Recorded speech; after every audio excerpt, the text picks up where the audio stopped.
Contribuir para que los derechos de todas las personas con discapacidad sean respetados. Este es un mensaje de Asociación Los Angelitos. Hora 10. Que la realidad tome la palabra a través de la ciudadanía activa. Sí, nos escucharon, pero solo con ustedes tenemos otra pasarela que la van a hacer inclusiva porque ahí pasan los niños. Hay que empezar resolviendo los problemas básicos de las mayorías populares. Estamos preocupados porque ya son 2 días que nos han quitado el agua por completo. Yo llevaba en Tepaz súper grave, lo llevaba con vómito, con diarrea. Nos dieron las 10 de la noche y nada. Hora 10. De lunes a viernes a partir de las 10 de la mañana. En la internet puedes buscarnos en nuestra página web www.ysuca.org.sb, en Twitter como @ysuca917 y en Facebook como Radio YSUCA 91.7 FM. YSUCA, contigo en la nueva era digital.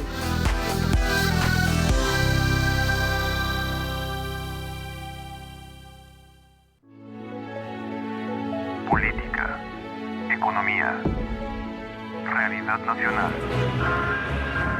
Presentamos La Entrevista, un espacio de análisis y discusión producido por YSUCA.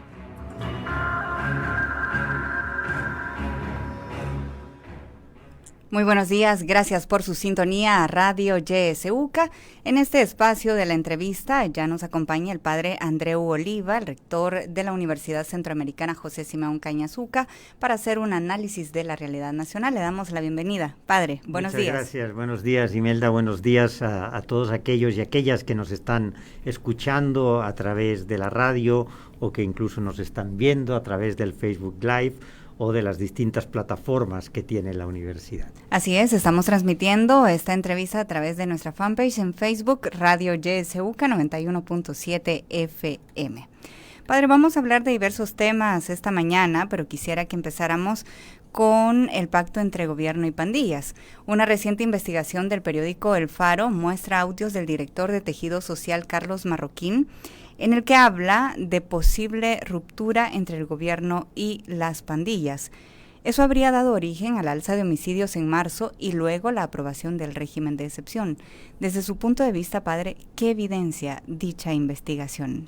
Bueno, esta investigación creo que viene a dar continuidad a otras investigaciones que han hecho otros medios de comunicación, que pues entre el gobierno y las pandillas había o hay, ¿verdad?, encuentros, pláticas, probablemente negociaciones, y lo que evidencian estos audios, porque lo que habíamos visto eran solo imágenes, ¿verdad?, imágenes de personas encapuchadas entrando en los centros penales. Sabíamos que miembros de las pandillas privadas de libertad eran sacadas de los centros penales a los hospitales para poder tener otras reuniones, pero no habíamos oído el contenido de estas conversaciones. En cambio, estos audios sí que evidencian cosas importantes que vienen a confirmar lo que ya era una sospecha general, ¿verdad? Creo que es importante, en primer lugar, ver qué nos muestran de este funcionario, Carlos Marroquín, secretario del Tejido Social, porque nos muestran que este funcionario mantenía una relación estrecha con algunos jefes de pandillas, y en esos audios es él el que tiene esas conversaciones con los jefes de las pandillas, y es una relación que parece que viene de larga data, y que él señala pues que les había ido permitiendo construir una relación de confianza entre el gobierno y las pandillas, y haber llegado a una serie de acuerdos que habían costado tiempo y esfuerzo, ¿no? El funcionario manifiesta estar apostando por estos acuerdos y por mantener esa relación construida con las pandillas, y hace referencia a que otros funcionarios del gobierno pues han intervenido en esto y han tomado decisiones distintas, ¿no? Por otro lado, pues parece que el funcionario está molesto por esta nueva política del gobierno que que se da con la declaración del estado de excepción y las detenciones masivas, que no la comparte, ¿verdad? Y que más bien ve que esta política nueva ha venido a destruir lo que tanto tiempo les había costado lograr en esa relación entre el Ejecutivo y las pandillas. También nos muestran que Carlos Marroquín es un mensajero, una persona clave, un interlocutor entre el gobierno y las pandillas, ¿verdad? Y que es el que tiene la función de trasladar mensajes de un lado a otro, ¿verdad? Incluso algo que me parece muy grave, pues que él mismo ha contribuido, ¿verdad?, ha prestado algún tipo de ayuda para que uno de los jefes pandilleros pudiera salir del país, ¿no? Ahora, esto es en cuanto al funcionario, pero en cuanto al conjunto y que estas conversaciones nos muestran, ¿verdad?, y con evidencia que ha habido una negociación con las pandillas y el gobierno actual, y que esta negociación pues puede venir incluso desde la época en que Nayib Bukele era alcalde de San Salvador, ¿verdad? Que además pues esta negociación se rompió, ¿verdad? Se rompió, y parece que se rompió porque pues el gobierno detuvo a un grupo de jefes pandilleros que iban a un encuentro con el gobierno, y que en respuesta a esta detención es que se da el alza de homicidios en el último fin de semana del mes de marzo, como una respuesta de las pandillas a la detención de algunos de sus miembros, que parece que además fueron engañados porque parecía que eran invitados a una reunión y ahí fueron detenidos, ¿no?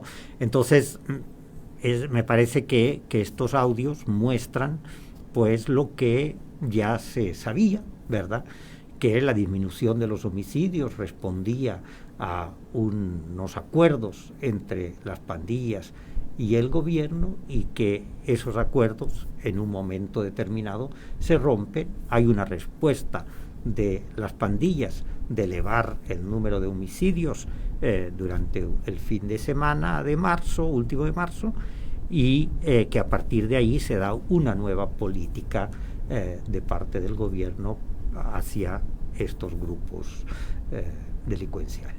Ahora, padre, quedan muchas dudas a partir de esta investigación que ha realizado este periódico digital.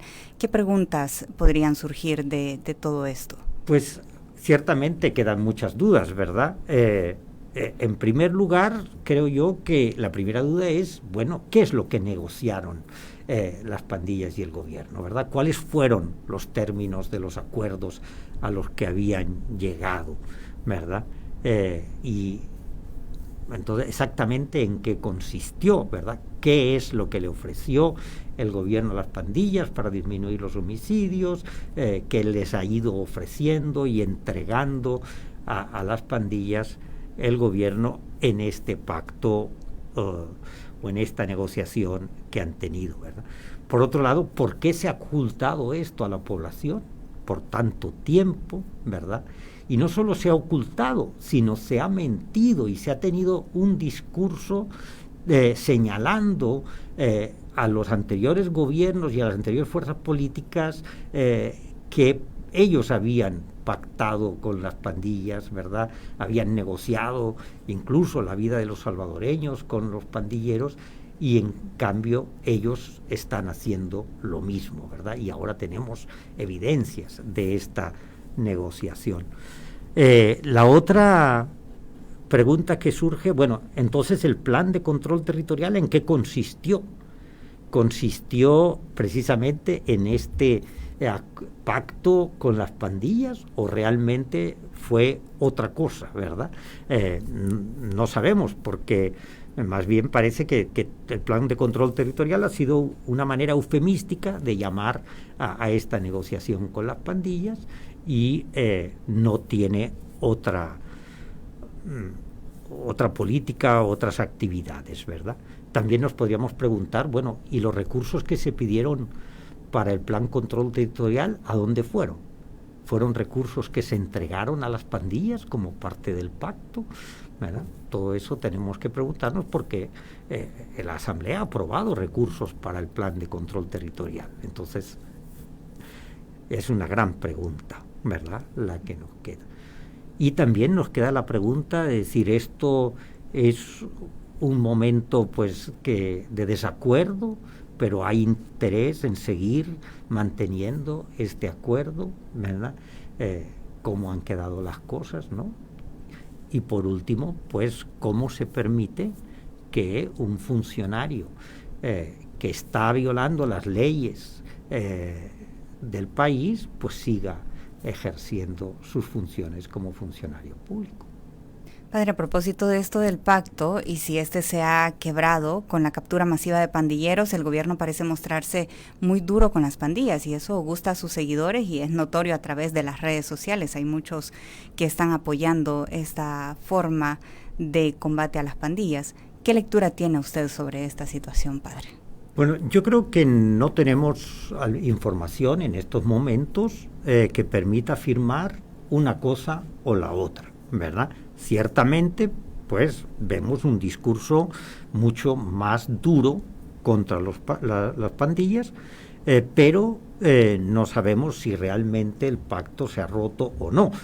Los audios presentan que el funcionario va a hacer todo lo posible para tratar de que se mantengan las negociaciones entre el gobierno y las pandillas, pero también plantean la posibilidad de que haya una ruptura de los acuerdos más definitiva, ¿verdad? Parece pues que en ese momento todavía se estaba intentando, ¿verdad?, arreglar esa situación.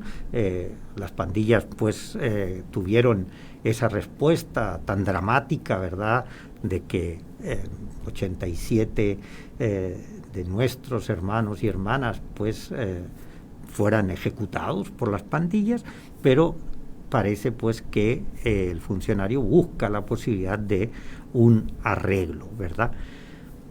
Pero no sabemos más de eso. Por otro lado, hemos visto a lo largo de estos 2 meses, ¿verdad?, ciertamente una política de mayor represión contra las pandillas, además de un discurso también más fuerte en contra de las pandillas, ¿verdad? Una política que se está llevando también a mucha gente de encuentro, ¿verdad? Gente honrada, gente trabajadora, que está siendo también detenida en esas detenciones masivas.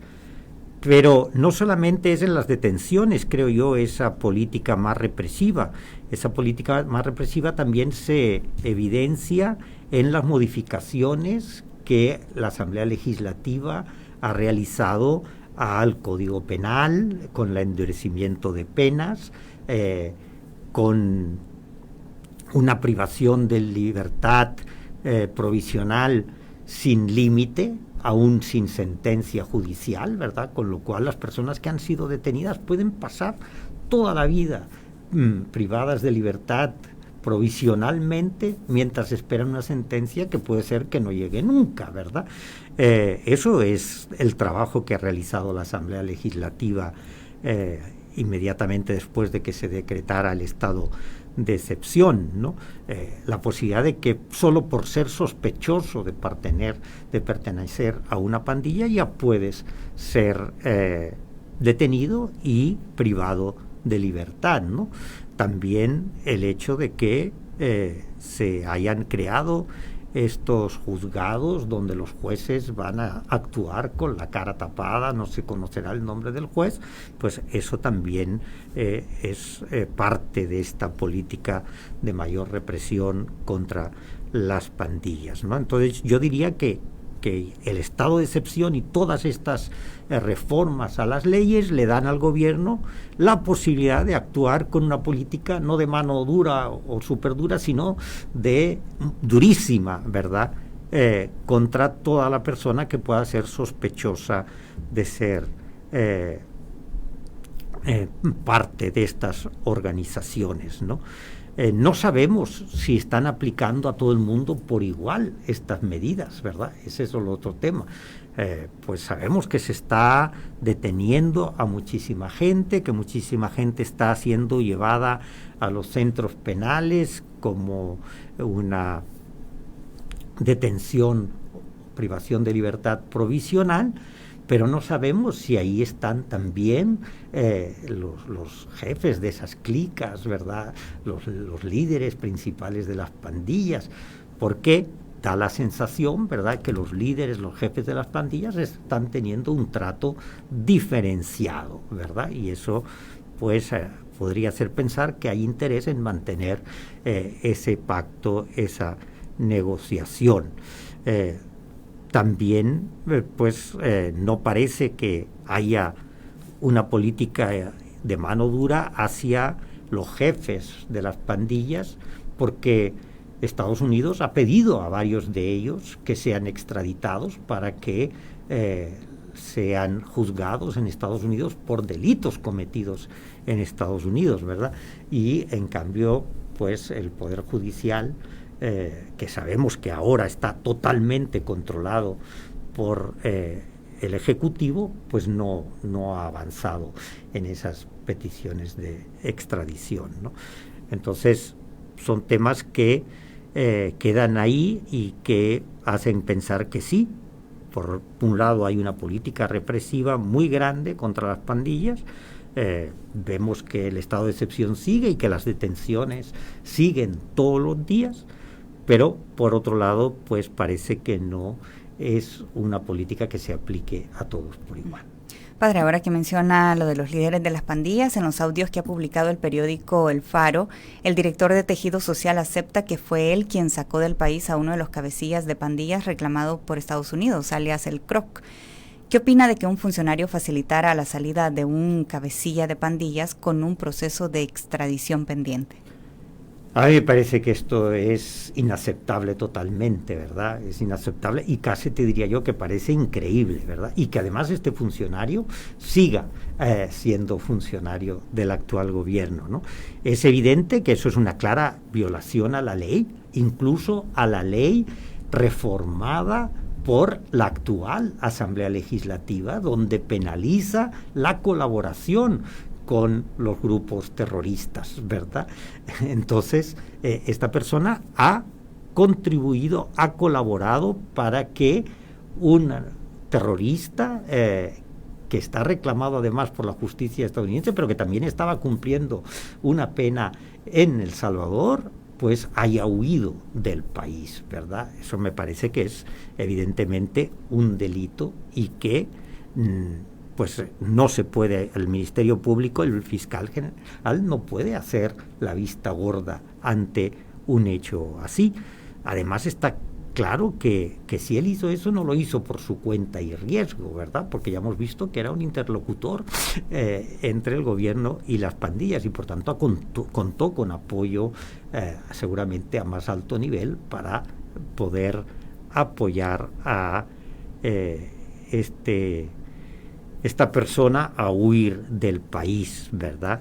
Y bueno, yo creo que esto lo que viene a confirmar es los señalamientos que ha hecho Estados Unidos contra varios funcionarios del gobierno, ¿verdad? Que los ha señalado de participar en negociaciones con los líderes de la Mara Salvatrucha, de la Barrio 18, que les ha quitado la visa, ¿verdad? Y que les ha señalado como personas que dirigen, facilitan y organizan encuentros con personas que están cumpliendo penas en nuestro sistema penitenciario, ¿no? O sea, aquello que ellos negaron en su momento cuando Estados Unidos señaló que había habido estas situaciones y señaló en concreto a Carlos Marroquín, pero también a Osiris Luna, ¿verdad?, por haber realizado estas actividades,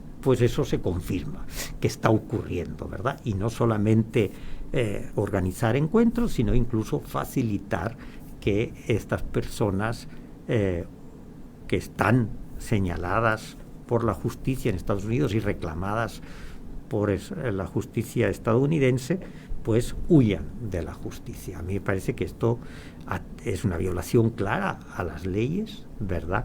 Y es un delito si es de apoyo al terrorismo. Padre, ¿y qué opina de que el presidente de la República, Nayib Bukele, no haya dado declaraciones al respecto ni se haya pronunciado a través de Twitter, como siempre lo hace, sobre estos audios que vinculan a su gobierno con las pandillas y su posible responsabilidad con los 62 asesinatos del fin de semana de marzo y que subieron a más de 80 si sumamos el día viernes? Bueno, yo creo que es una estrategia comunicacional del presidente, ¿verdad? Y hay varios elementos que analizar. Si el presidente hace referencia a eso, estos audios se conocen mucho más en el país, ¿verdad? Todos sabemos que hay mucha gente que sigue al presidente y si el presidente hace referencia a la existencia de esos audios, muchas personas que hoy no los conocen, los conocerían, ¿verdad? Por tanto, es una manera de evitar que estos audios sean más difundidos en el país, porque todos sabemos pues que los periódicos no son todos los salvadoreños que los leen, ¿verdad? Y periódicos como El Faro pues tienen un público determinado, pero el gran público no accede a él. Por tanto, el callar es no darles publicidad, no darles mayor difusión a la existencia de estos audios.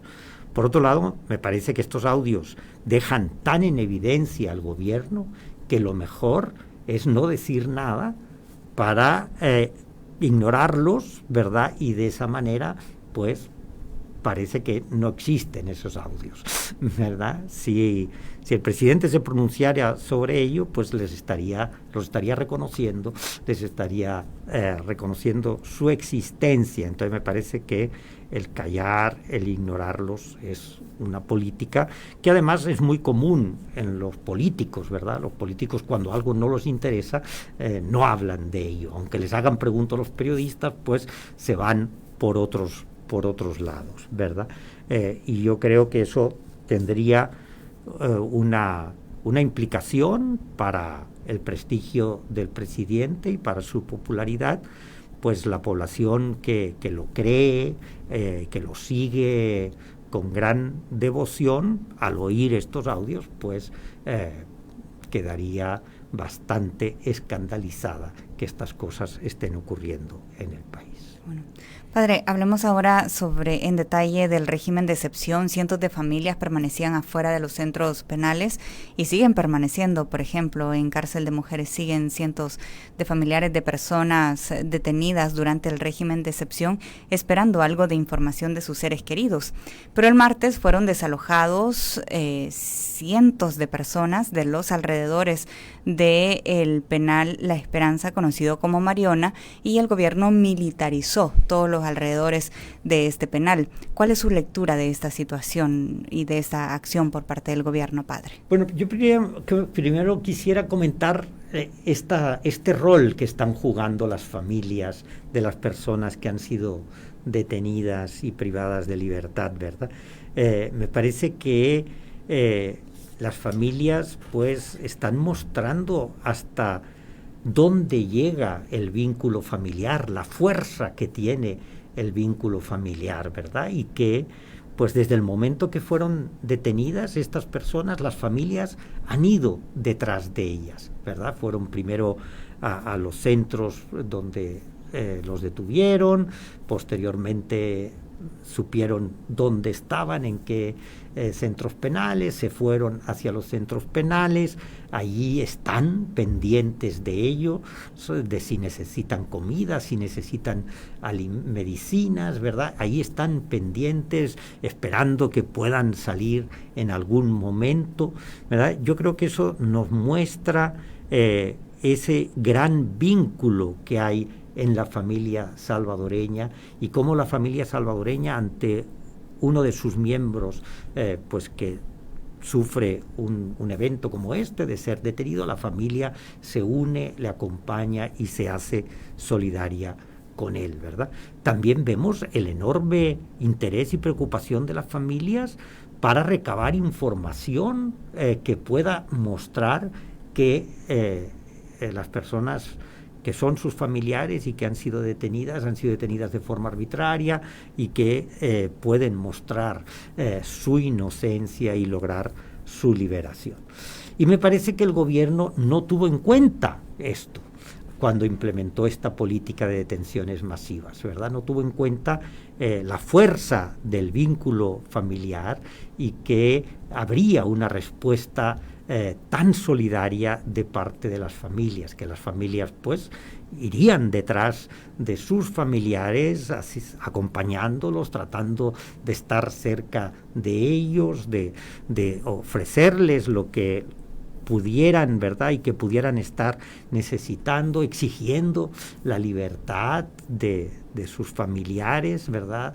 De no dejarlos solos. Y esto realmente es un estorbo para el gobierno, es un estorbo ver que en Mariona hay gente a las puertas de Mariona, además es una calle muy transitada, ¿verdad? Cerca de la capital, también eso en Izalco en su momento, hubo gente haciendo vigilia en las noches, ¿verdad? Porque liberaban de noche a algunos de los detenidos.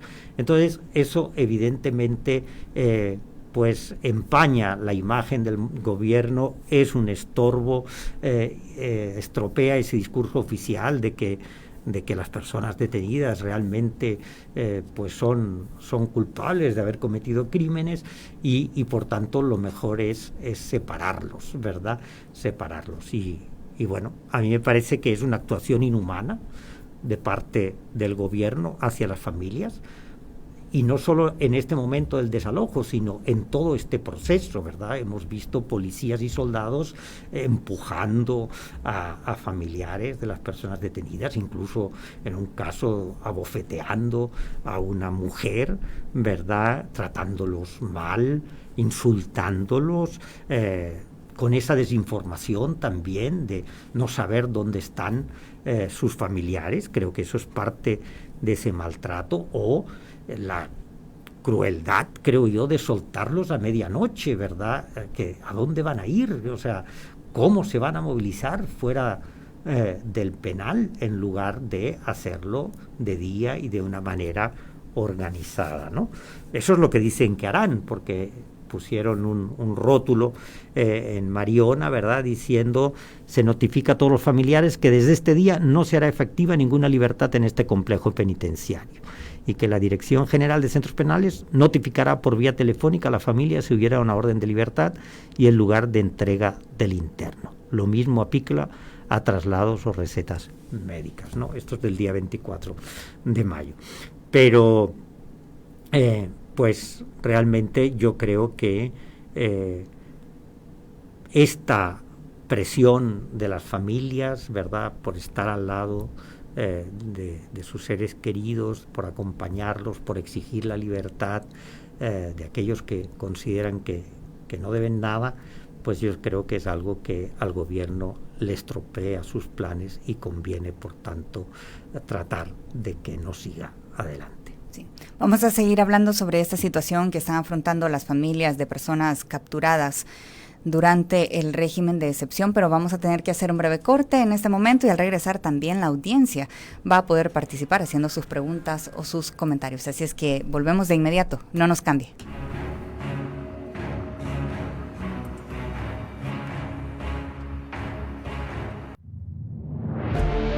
Sintoniza Radio YSUCA en el 91.7 del FM. La voz con vos.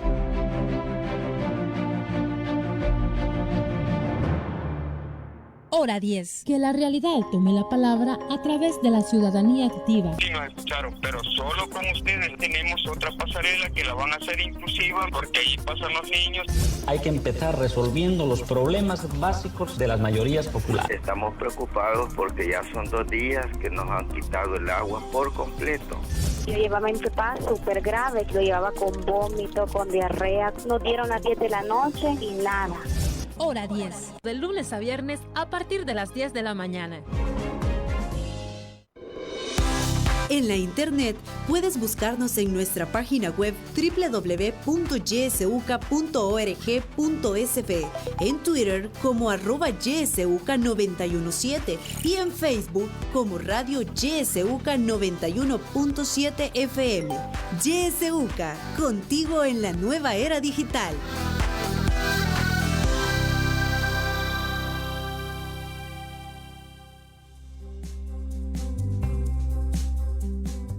No te pierdas en YSUCA la franja de la academia.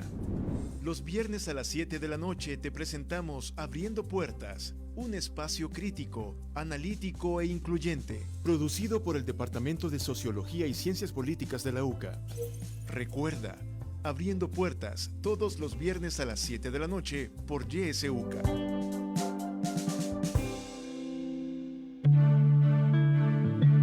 Radio YSUCA te acompaña en todo momento. Sintonizas La Voz con Vos. YSUCA, siempre con vos. 91.7 La Voz con Vos.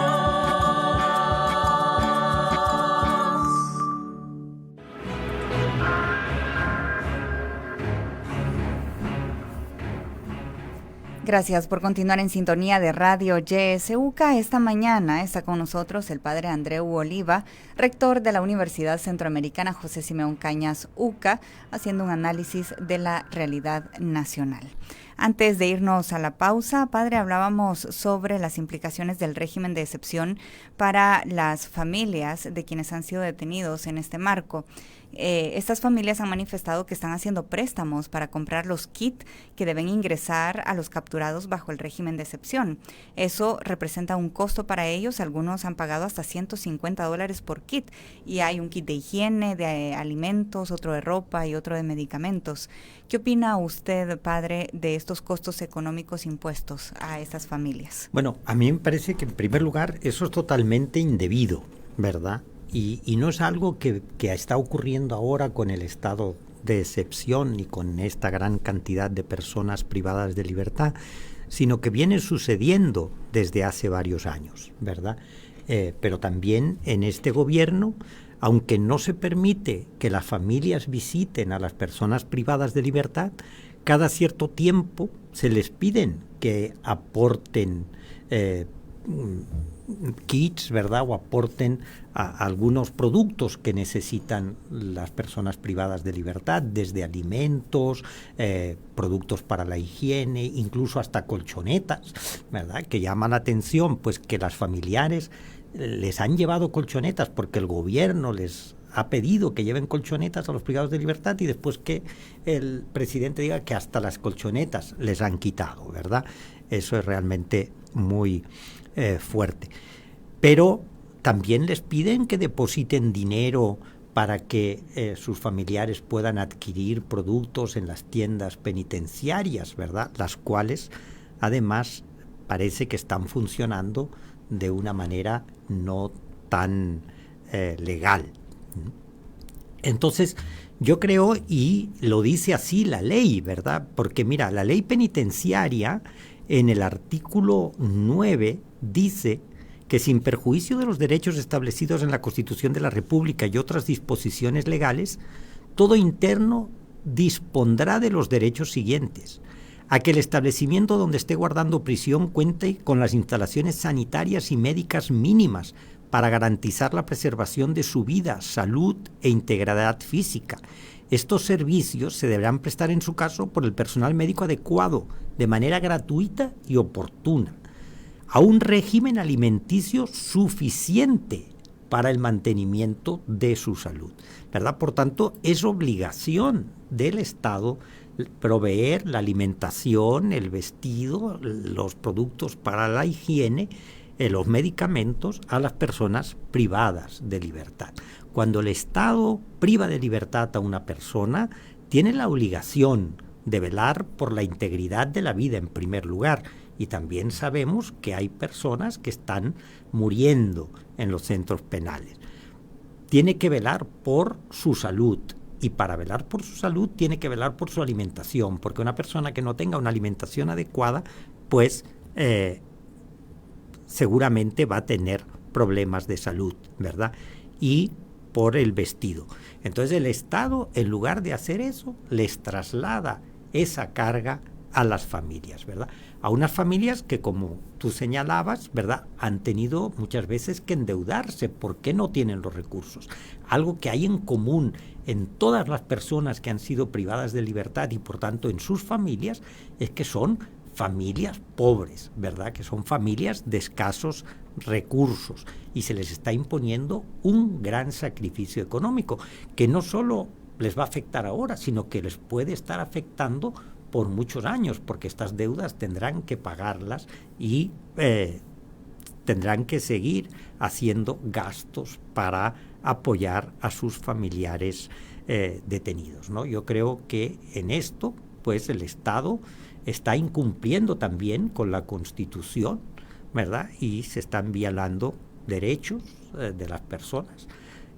Y la Sala de lo Constitucional debería poner atención a eso y si se está violando la Constitución, pues decirle al Estado que no puede seguir solicitando estos apoyos a las familias, sino que es el Estado que tiene que cubrir con ellos. Sí. Padre, vamos a dar ahora paso a la participación de la audiencia. Pueden llamarnos a nuestras líneas telefónicas 2275-9501, 2275-9502. También está habilitado nuestro número de WhatsApp, el 7571-2779, para que pueda enviarnos sus mensajes de texto o de voz a través de esta vía. También estamos transmitiendo a través de nuestra fanpage en Facebook, Radio YSUCA 91.7 FM. A través de este medio puede hacer sus comentarios. Nos indican que tenemos una llamada telefónica. Le damos paso. Buenos días. Adelante. Buenos días, YSUCA. Buenos días. Sí, quería hacerle una pregunta. Sí. Padre, ¿no? Adelante. ¿Es posible será? Si nos puede hablar un poco más alto, amigo, por favor, para escucharle mejor. Bueno, ¿cómo no? Sí. Sí, quería hacer una pregunta al padre, ¿verdad? Sí, adelante. ¿Qué posible será que venga la Cruz Roja Internacional, que haga una verificación dentro de los centros penales? Porque ahí ha habido violaciones, ¿verdad? Dentro de los centros penales, ha habido muertos, han habido golpeados, ha habido tortura, ¿verdad? Y hay personas enfermas también que padecen de otras enfermedades. Incluso hasta madres también han muerto porque les han llevado a sus hijos presos, ¿verdad? Les han dado pagos cardíacos, ¿no? De la misma preocupación, esto es una tortura, una violación de los derechos humanos que está haciendo el gobierno. ¿Es posible será que venga la Cruz Roja Internacional, ¿verdad?, que debe informarse y a preguntar a los que están presos ahí, porque están injustamente, ¿verdad? Solamente, muchas gracias. Cómo no, gracias a usted por su participación. Tenemos más mensajes que nos envían a través de Facebook Live. Le doy lectura. Dice Emerita de Menéndez: ¿quién sale o quiénes se benefician de este negocio? Pregunta. También una persona más dice, Pérez Vallamérico, dice: excelente análisis, Padre Oliva, muy pero muy apegados a la realidad nacional. Saludos y bendiciones. Luego hay otra cuenta llamada Democracia El Salvador que dice: este es un buen negocio para los centros penales. Desde hace años cobraban y robaban los dineros y lo siguen haciendo. Pasan leyes de endeudamiento sin control y al final no hacen nada por mejorar la vida o la situación de los más necesitados. El negocio sigue igual que con Arena y el FMLN. Estas son parte de las participaciones que tenemos. Padre, le damos paso para sus reacciones. Bueno, en primer lugar, respecto a lo que planteaba la primera persona que intervino, ¿verdad?, la posibilidad de que la Cruz Roja Internacional visite a los centros penales. Yo creo que sí necesitamos que la comunidad internacional, dado que a nivel interno no se ha abierto ninguna posibilidad, ¿verdad? El IDUCA presentó hace años un habeas corpus, ¿verdad?, para todo el tema de las medidas extraordinarias en los centros penales, para que se hiciera de parte de la Sala de lo Constitucional una investigación al respecto, y lamentablemente todavía la Sala de lo Constitucional no ha respondido a esa solicitud, ¿verdad? Porque pues ya en ese momento, cuando se presentó la solicitud, se estaban dando tratos denigrantes, se estaba dando castigos que la misma Constitución excluye, ¿verdad? Pero pues no se obtuvo ninguna respuesta. O sea, a nivel nacional el sistema penitenciario está blindado y las organizaciones de derechos humanos no tenemos acceso a ello, ¿verdad? Y por otro lado, la Procuraduría de los Derechos Humanos no está haciendo su trabajo al respecto. Entonces sí necesitamos que la comunidad internacional pues intervenga para que pueda tener acceso a los centros penales. La Cruz Roja podría ser un medio, pero hay otros organismos de la OEA, del Sistema de Protección de los Derechos Humanos, a nivel de la Organización de Estados Americanos, pero también a nivel de las Naciones Unidas, que deberían pues pedir al gobierno poder hacer una revisión de lo que está ocurriendo en el sistema penitenciario. Y creo yo pues que ahí es importante que la ciudadanía haga esta solicitud, ¿verdad?, para que estos organismos internacionales puedan actuar. Sí. Tenemos más participaciones. Doy lectura a mensajes que nos llegan a través de WhatsApp. Dice: padre, ¿será la meta del gobierno capturar 70,000 personas? ¿Habrá cárcel para tanta gente? Se dice que será la solución definitiva. ¿Desaparecerá la violencia?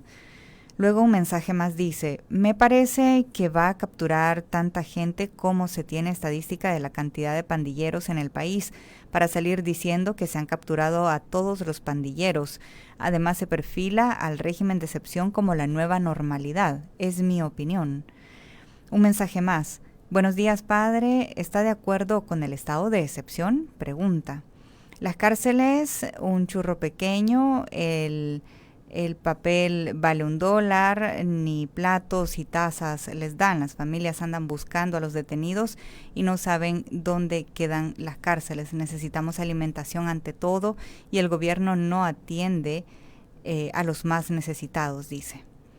Un mensaje más: hola, buenos días. Es injusto lo que el gobierno hace. Yo denuncié cuando Bukele fue parte de la alcaldía de San Salvador cómo negoció con las pandillas y las dádivas que pagaban las empresas cuando él promovió los proyectos de 1 por día, los 100 proyectos.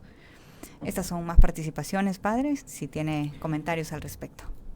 Pues yo no sé hasta dónde llegará, ¿verdad?, el gobierno con esta política de detención masiva, si llegará hasta los 70,000. Me da la sensación que lo que dice uno de los radiohablantes es que esta es la cifra, ¿verdad?, la cifra que aspira detener el gobierno, pues probablemente para lo que ya han señalado, es decir, ya hemos privado de libertad a todos los pandilleros, ahora ya podremos vivir en paz. Pero ciertamente, como decía nuestra radiohablante anterior, la pregunta que hay: ¿habrá cárceles para todos? Ahora lo que hay es un hacinamiento enorme en los centros penitenciarios. Están en condiciones totalmente inhumanas, no pueden ni siquiera dormir. Unos duermen mientras los otros están parados y así se van turnando, ¿verdad? Reciben malos tratos, no reciben alimentos. El costo que tiene toda esta pues logística, ¿verdad?, solamente de llegar alimentos, solamente para custodiar esto, pues es complicado, ¿no? Y por otro lado, las cárceles no se construyen en 2 días. Sabemos que ya se han pedido préstamos para construir más cárceles y se han aprobado la construcción de más cárceles, pero eso tarda un tiempo, ¿verdad? Y un tiempo bastante largo. Entonces, ¿qué pasará durante este tiempo? Pues probablemente vamos a tener más de estas situaciones que ya están ocurriendo, enfermedades, personas que fallecen, ¿verdad? una situación que puede incluso, al haber tanta gente en los centros penales, pues generarse motines, generarse violencia dentro de los centros penales y la situación pues puede ser muy grave porque el Estado igual, ¿verdad? Dice la Constitución de la República que el Estado organizará los centros penitenciarios con objeto de corregir a los delincuentes, educarlos y formarlos en hábitos de trabajo, procurando su readaptación y la prevención de los delitos. Esto no se puede hacer con esta población tan grande y ya no se estaba haciendo cuando la población era menos de la mitad de la que va o se está capturando en estos momentos. Si eso será la solución, Imelda, yo creo que no. Eso va a ser una solución temporal, ¿verdad? Por un tiempo. Pero nosotros sabemos que las raíces de la violencia, las raíces de toda esta situación tienen que ver con un fracaso de la sociedad para dar oportunidades a todos, para generar empleos, para superar la pobreza, ¿verdad? Para ayudar a las familias a poder educar bien a sus hijos. Entonces, si no se resuelven estos problemas, dentro de unos años volveremos a tener otra situación similar. Por tanto, eso puede resolverse por un tiempo más o menos corto, pero no va a ser una solución a largo plazo. Ok, tenemos más participaciones de la audiencia. Escuchamos un audio que nos llega a través de WhatsApp. Padre, muy buenos días. Bueno, no tenemos buena recepción ahí de este audio, no se escucha bien lastimosamente. Vamos a dar lectura a más mensajes que nos están llegando a través de Facebook. Dice Luis San Román: no comprendo cómo es que dice el presidente que está agarrando a las pandillas, pero lo raro es que a los negocios le siguen extorsionando. También siguen insistiendo, padre, a través de WhatsApp sobre quiénes son las personas que se están beneficiando con toda esta situación y con el régimen de excepción. Bueno, pues si hay gente que está observando, ¿verdad? Y ve que siguen las pandillas extorsionando, actuando, pues es señal que tampoco se está haciendo efectivo, ¿verdad? Con este plan, ni están deteniendo a las personas que están cometiendo este tipo de delitos. ¿Quién se beneficia? Bueno, pues esto es algo que queda para investigar, ¿verdad? ¿Quién realmente se está beneficiando de esto?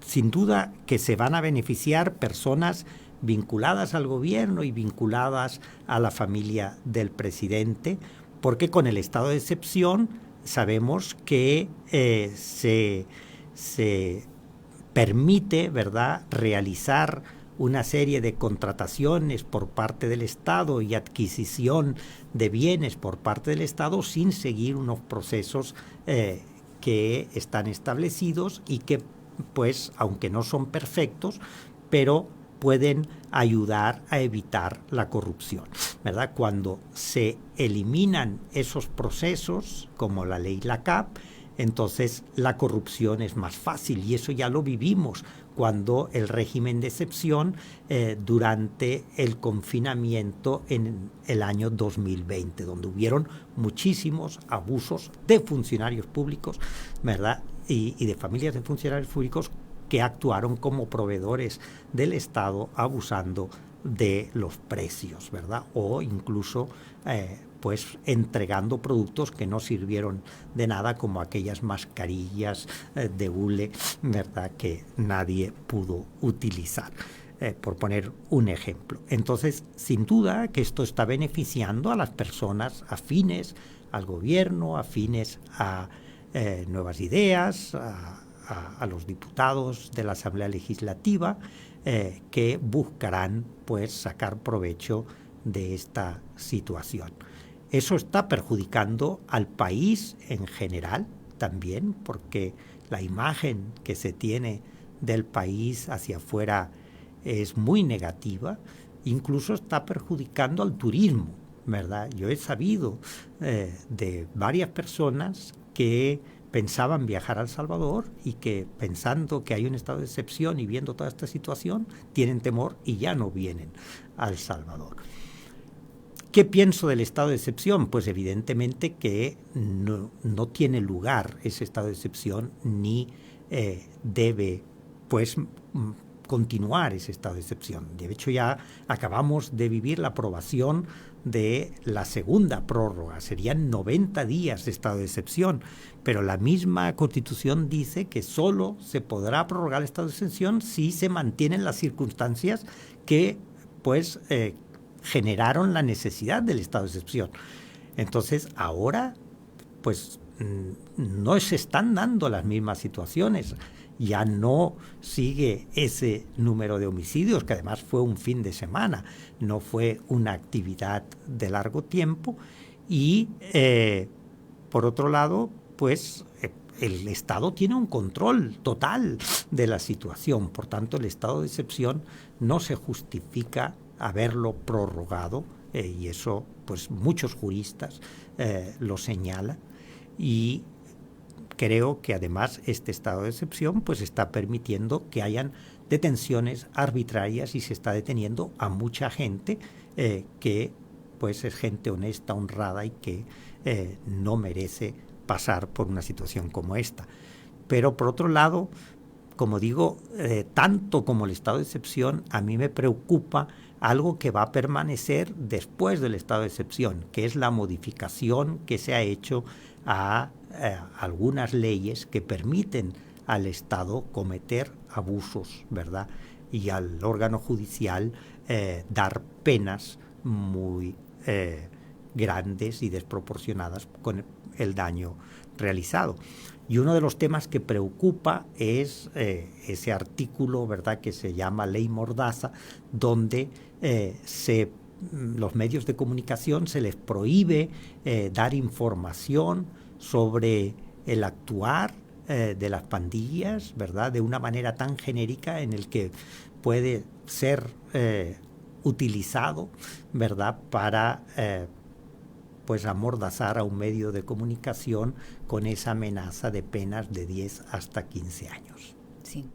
Padre, nos llegan más mensajes. Por cuestión de tiempo no voy a poder dar lectura a todos, pero sí a algunos más que nos están llegando a través de WhatsApp. Dice, con respeto le digo al padre que está bien con los inocentes, que no han cometido ningún delito, pero por mí lo que está haciendo Bukele está más que bien, no sabe la tranquilidad que se siente en mi colonia, y esas personas no se tocan el corazón para dañar a un civil y no se puede defender lo indefendible, dice un oyente a través de WhatsApp. Otra persona dice, ¿qué medidas pueden tomar las familias ante las capturas injustificadas? Hace poco 40 familias presentaron habeas corpus. ¿Eso es lo único que puede hacer? Consulta, padre. Pues hay que seguir toda la lucha jurídica, ¿verdad? Pero esto es costoso también para las familias y de nuevo volvemos a que las familias tienen pocos recursos, ¿verdad? Y puede ser inalcanzable para ellos. Pero pues este tema de los habeas corpus es muy importante y hay que seguir. Si ahí no hay respuesta, habrá que ir al sistema de protección internacional de la Organización de Estados Americanos y continuar la lucha por ahí. Yo quisiera decirle al señor que nosotros no estamos defendiendo a nadie que realmente pues se haya probado que es un criminal, ¿verdad? Ni mucho menos. Lo que estamos diciendo es que no se están siguiendo los procesos debidos y que se está cometiendo abusos de parte del Estado porque no está investigando e individualizando los delitos que están cometiendo o que hayan podido cometer estas personas. Por otro lado, ¿verdad? También lo que hay que tener en cuenta es que esta paz que se está dando en las colonias es normal mientras dure el estado de excepción y mientras haya una presencia militar tan fuerte, pero esto no se puede mantener siempre. ¿Qué pasará después? ¿Verdad? Y yo le diría a la persona que habló, entonces, ¿cómo explica él que un funcionario del gobierno haya ayudado a un jefe de las pandillas a huir de la justicia? ¿Le parece que hay coherencia entre eso y lo que se está haciendo con el resto de los pandilleros en el país? Sí. Padre, ya para ir finalizando, nos quedan pocos minutos para finalizar esta entrevista, pero desde su punto de vista, padre, ¿cuál debería ser la actitud o la posición de la población ante toda esta situación que hemos estado conversando esta mañana en este espacio? Hemos hablado sobre este pacto entre el gobierno y las pandillas, sobre toda esta situación del régimen de excepción y la vulneración a los derechos humanos. Desde su punto de vista, padre, ¿cuál debería de ser la posición de la ciudadanía en estos momentos? Bueno, yo creo que algo que la ciudadanía debe tratar de hacer es informarse bien, informarse en medios objetivos, ¿verdad? No dejarse llevar por la propaganda oficial, que siempre nos lo pone todo muy bonito y que todo está muy bien. Hay que informarse bien y estar informados para poder opinar con justificación. Por otro lado, yo entiendo que la población está hastiada de esta situación de violencia, de acoso constante en los barrios. Eso es muy comprensible y entiendo que pues valoren que estas medidas les están trayendo un poco de paz. Pero no se puede pues luchar contra el mal, ¿verdad? Y hacer justicia si no se hacen bien las cosas. Y por tanto debemos reclamar que se cumplan las leyes, que se sigan los procesos debidos, que hasta que no se demuestre la responsabilidad de una persona en un crimen, en un delito, pues esa persona debe ser considerada inocente, ¿verdad? Y que exijamos al gobierno el respeto a la dignidad de toda persona y que pues no se actúe de una manera arbitraria, sino en base a evidencias y en base a pruebas. Sí, ya casi va a ser el cumplimiento de un año más del gobierno de Nayib Bukele, padre. En el corto tiempo ya le quedarían aproximadamente 2 años para finalizar su periodo. ¿Cómo vislumbra usted que podría continuar esta situación para el país? Bueno, yo diría que el presidente está en campaña, ¿verdad? El presidente está en campaña y incluso pues la Sala de lo Constitucional impuesta ya ordenó al Tribunal Supremo Electoral que debe inscribir su candidatura como presidente si él lo desea, ¿verdad? Por tanto, la reelección es una posibilidad y el presidente está en campaña. Y todo esto es parte de la campaña electoral presidencial, ¿verdad? Mostrar que él realmente puede resolver los problemas del país y no importa cómo se resuelvan los problemas, sino que se resuelvan, ¿verdad? El problema es qué pasará cuando ya haya detenido 70,000 personas. Entonces, ¿qué vendrá después de esto? Da la sensación que se van generando acciones, ¿verdad?, que sean llamativas, que parezca que responden a las demandas de la población, pero habrá un momento que todo esto se agotará, ¿verdad? Y lo que hay que ver es si está dejando realmente un beneficio para el país y está mejorando la calidad de vida de la gente o no, ¿verdad? Habrá que ver, pues, qué va a pasar en estos 2 años, pero lo que vemos es que hasta ahora hay improvisación, hay búsqueda de acciones muy mediáticas, ¿verdad? Y que la aprobación y que respondan de alguna manera a esa situación tan angustiosa que vive una parte de la población, pero no se está respondiendo a otras promesas de campaña que se hicieron, ¿verdad?, a las que de momento el gobierno no ha dado ninguna respuesta. Bueno, muchísimas gracias, padre. Lastimosamente se nos termina el tiempo, pero muchas gracias por habernos acompañado esta mañana.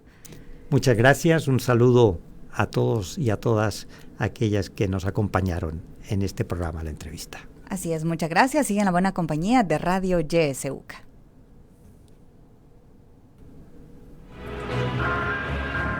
Esta fue la entrevista. Te invitamos a que no te pierdas nuestra próxima emisión.